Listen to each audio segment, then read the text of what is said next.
নতুন এই চার্চে এসে সে কিছুদিনের মধ্যে একটা খুনের মামলায় জড়িয়ে পড়ে, কিন্তু তার চেয়েও বড় রহস্য হলো যাকে খুনের দায়ে সে ফেঁসে যায় সে আবারও জীবিত হয়ে ওঠে। মরা মানুষ জীবিত হয়ে উঠেছে, ব্যাপারটা কত ভয়ানক চিন্তা করো। এখন প্রশ্ন হচ্ছে এই খুনের দায় থেকে সে কিভাবে নির্দোষ প্রমাণিত হবে। অপরাধ স্বীকার করার পর চার্চের বিশপ ল্যাংস্ট্রম তাকে একটা শাস্তি দেয়, কিন্তু এই শাস্তিটা যেন জুডের জন্য একটা শাপে বর ছিল, কারণ শাস্তি স্বরূপ তাকে নিউ ইয়র্কের গ্রাম্য এলাকার একটা চার্চের অ্যাসিস্ট্যান্ট ফাদার হিসেবে নিয়োগ দেওয়া হয়। মানে এ যেন শাস্তি দিতে গিয়ে উল্টো প্রমোশন দেওয়া। জুড আগে থেকেই মনে মনে ফাদার হতে চাইতো, তাই এই শাস্তি পেয়ে স্যাড হওয়ার বদলে সে উল্টো খুশি মনে তা মেনে নেয়। তারপর সে নিজের সবকিছু গুছিয়ে রওনা হয় নতুন চার্চে। চার্চে গিয়ে প্রথমে তার দেখা হয় ফাদার জেফারসন উইকসের সাথে। উইকসকে প্রথম দেখাতেই একজন রুড আর বদরাগী লোক মনে হয়, কারণ শুরুতেই সে জিজ্ঞেস করে, তুমি কি আমার চার্চ কেড়ে নিতে এসেছো?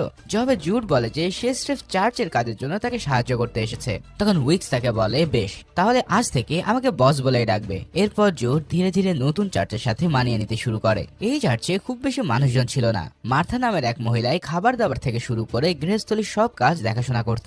চার্চের বাগান, আঙিনা এবং বাইরের সবকিছু রক্ষণাবেক্ষণ করত গ্রাউন্ডস কিপার স্যামসন। অন্যদিকে ফাদার উইকস আর জুড মিলে সব ধর্মীয় কাজ ম্যানেজ করতে থাকে।